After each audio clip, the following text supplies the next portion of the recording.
qui se passe à l'est du Congo. Ça peut paraître loin, mais savez-vous que l'Europe y joue un rôle direct et mortifère? Alors commençons par le début. À l'est du Congo, au Kivu, la frontière avec le Rwanda, la guerre a causé environ 6 millions de morts. Certains estiment d'ailleurs que la moitié de ces morts seraient des enfants, imaginez-vous. Alors aujourd'hui, on parle surtout du groupe dit rebelle du M23 qui déstabilise la région.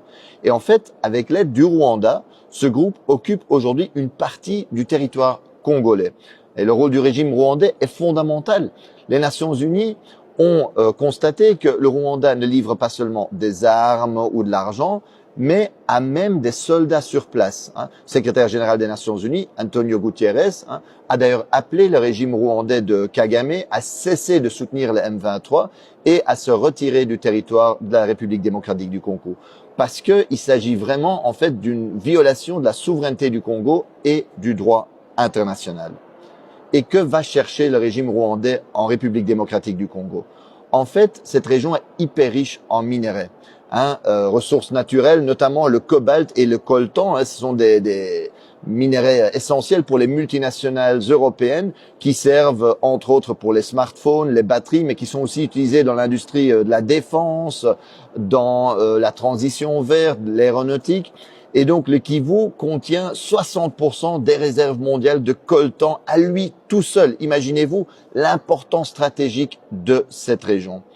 En d'autres mots, la guerre, les massacres, la déstabilisation à l'est du Congo arrangent bien ceux qui veulent voler les richesses naturelles, les matières premières du Congo. Et sans surprise, un groupe d'experts des Nations Unies a constaté qu'en 2023, le Rwanda a enregistré une hausse sans précédent de ses exportations de coltan, une augmentation de 50% par rapport à l'année précédente.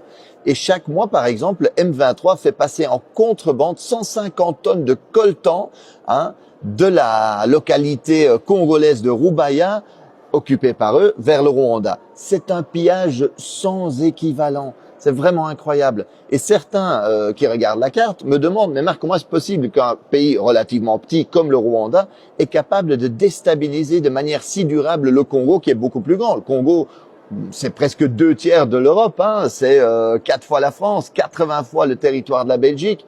Mais c'est qu'évidemment, ce n'est pas que le Rwanda. Ce n'est pas qu'une question entre Congo et Rwanda. C'est que le Rwanda reçoit le soutien de l'Occident, des États-Unis, mais aussi de l'Europe. Chaque année, l'Union européenne offre par exemple des dizaines de millions d'aides à l'armée rwandaise. La Pologne a même promis toutes les armes, toutes les technologies militaires dont le régime aurait besoin. Et dans le cadre du programme Global Gateway, l'Europe a promis des investissements de 900 millions au Rwanda. Et cerise sur le gâteau, en février 2024, l'Union européenne a signé un protocole d'accord privilégié sur les matières premières avec le Rwanda. Et cela tandis que nous savons que le Rwanda va voler des matières premières au Congo. La Commission européenne, en fait, a été signé cet accord et a encouragé le Rwanda à piller, à intensifier le pillage des richesses congolaises. Regardez bien la chronologie. En fait, en février 2024, la Commission européenne va signer cet accord sur les matières premières avec le Rwanda.